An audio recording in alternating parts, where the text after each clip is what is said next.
Hey investors, welcome back to the car. Welcome back to the channel. It feels so good to be back from my break. If you didn't know, I just kind of unplugged a little bit from Instagram, from YouTube. I am not on TikTok. If you see me, report.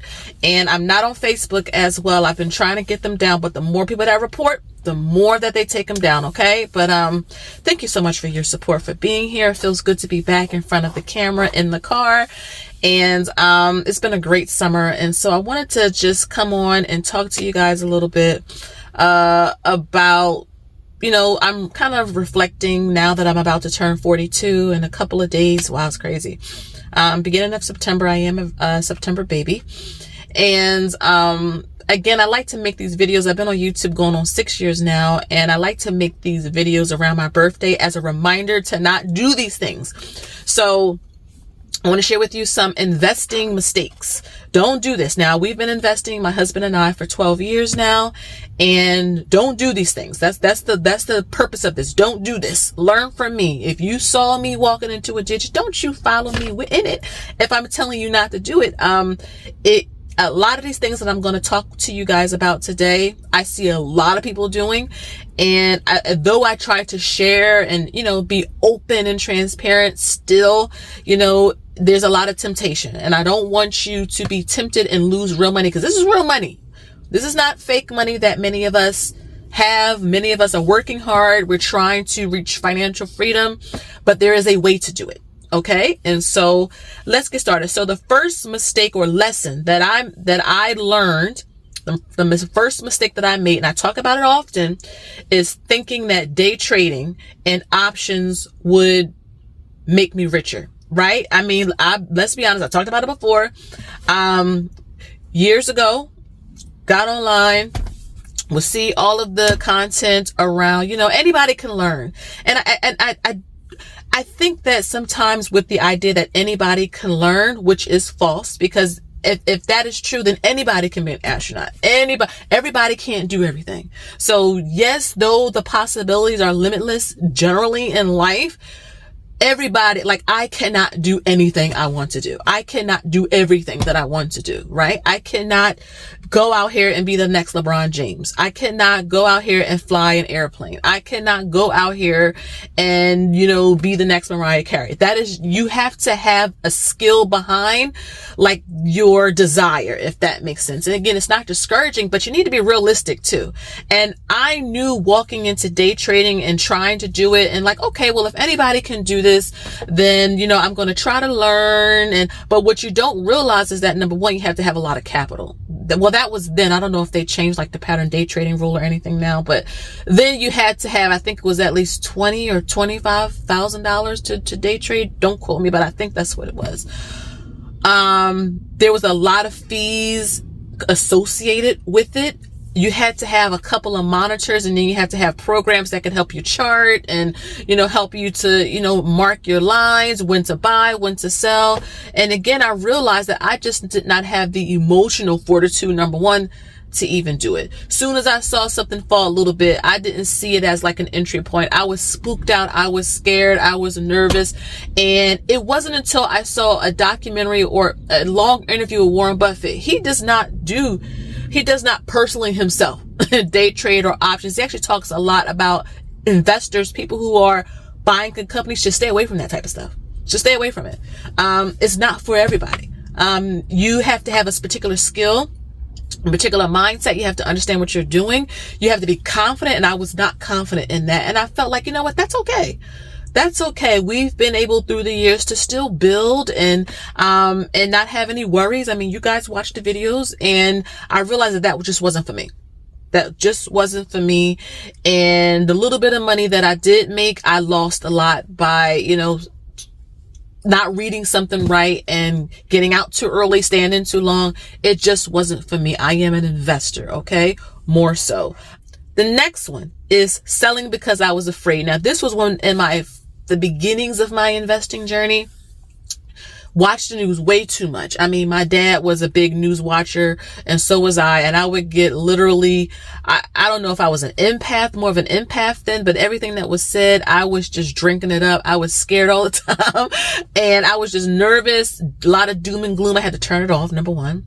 And number two, I had to realize I'm buying companies, I'm buying businesses. And that's why I say you have to continue to learn and read and research, because you realize, you know what, I'm buying a business. Yes, this may happen, but do I believe that Amazon is going to go out of business?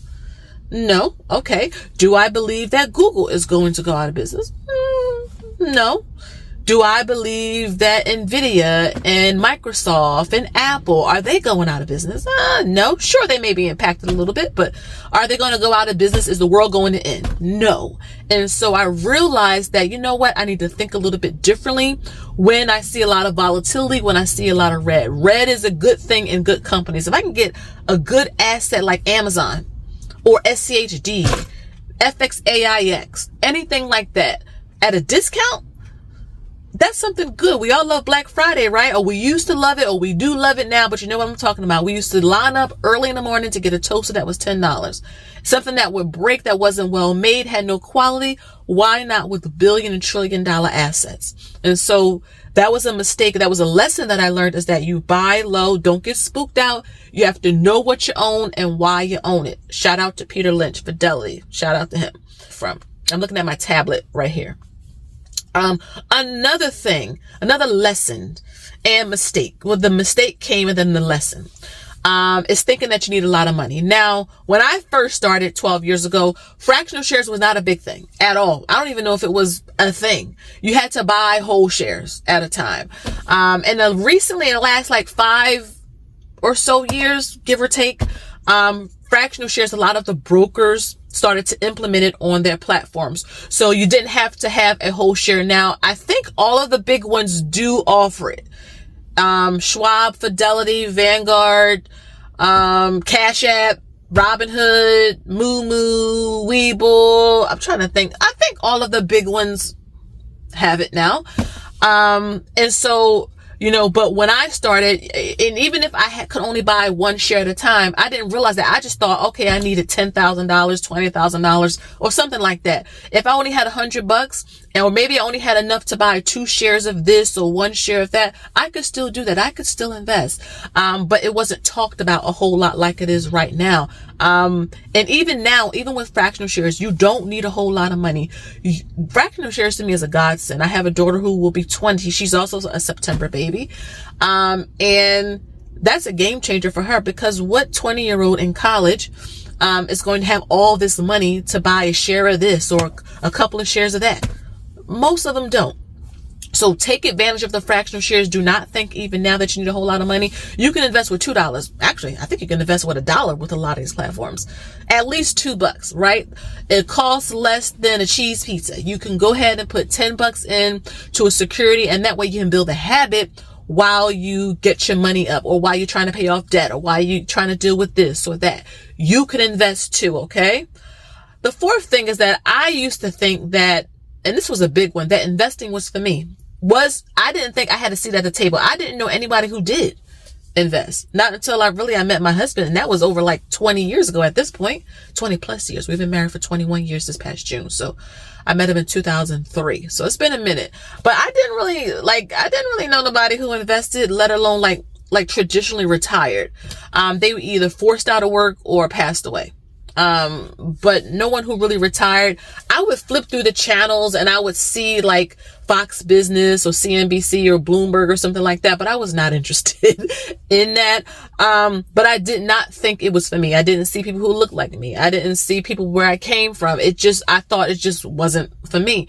And it could be farther from the truth. Investing is one of those things where anybody, anywhere, no matter your income class, race, background, gender, whatever, everybody now has a seat at the table. You can buy a couple of shares with any platform. They make it so easy. There's so many resources out here where you can invest. There is a place for you. And I'm hoping that with you watching the channel that you felt like, you know what, she has made it more approachable. She has made investing more real, right? It's not just some foreign entity where only a few have access. Everybody Literally, even like your kids, you can open an account for your kids, which I suggest if you are a parent, you do. And I have videos on that, so check out my playlist. But everybody can do it. And everyone should do it. It don't matter how old you are. Don't matter if you didn't start when you were in your 20s. Guess what? Our official journey started at age 30. You will be surprised what can happen in 5 years, 10 years, 15 years, 7 years, 3 years. But you got to be consistent. And at times you got to put extra money in when you can. Okay.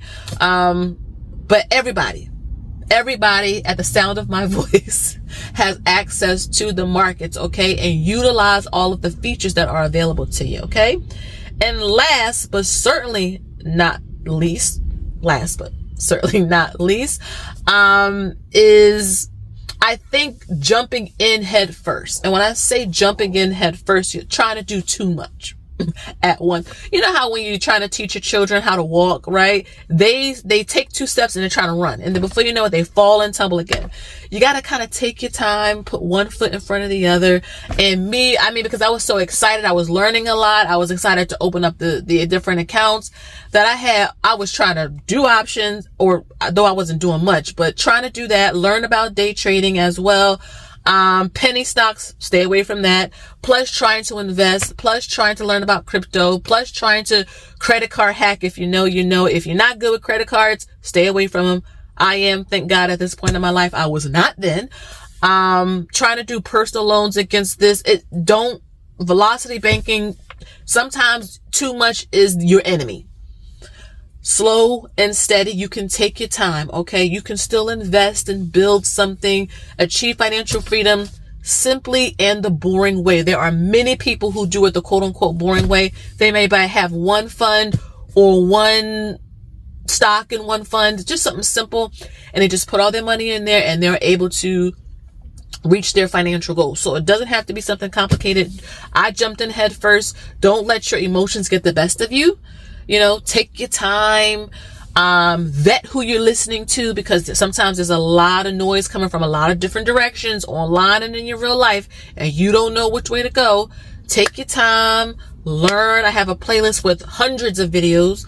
Binge watch that instead of reality shows, right? Reality shows have their place, but it shouldn't consume all of your time. You need to do something that can really edify and help you to be a better version of yourself, right? You don't want to obsess over it, but you do want to be a better version of yourself. Look around, look at the economy, look around, right? And so we want to make sure that we are being wise. And so I'm hoping that sharing these lessons and mistakes and different things. Oh, another big one that I've shared before that I didn't share here was cashing out a 401k. I mentioned that briefly a few minutes ago, but do not do that. If you need to get a side hustle, goodness gracious, spend a weekend or two if you can doing Uber Eats. I know the holiday season is coming up. Get yourself a seasonal job, something where you don't have to take from your future. Now, sure, if you borrow against it, you can pay yourself back, but then that's another bill, right? And then, of course, don't cash it in. But again, I just wanted to share with you as I'm reflecting going to age 42, Lord willing, some of the lessons, right? I don't want you to do what I did. Share with me down below. Share so that the newcomers cannot do the things that we did. Share below a mistake, a lesson you learned, right? You had to fall in your tushy, but you learned, you got up, you dust yourself off, and now you don't want anyone else to do what you did, okay? So again, thank you guys so much for watching. Make sure you like, share, and subscribe. I know YouTube is going through some changes, so if you don't see the notifications on my videos, you already know I post Mondays and Thursdays, 10 a.m. Eastern. So make sure your notification bells are on. If you're watching me on the TV, you can like this video or heart this on your TV. I watch many YouTube channels on the TV. You can do that. But yeah, thank you so much for your support. Thank you so much for being there. And until next time, you already know, I'll see you in my next one. Ciao.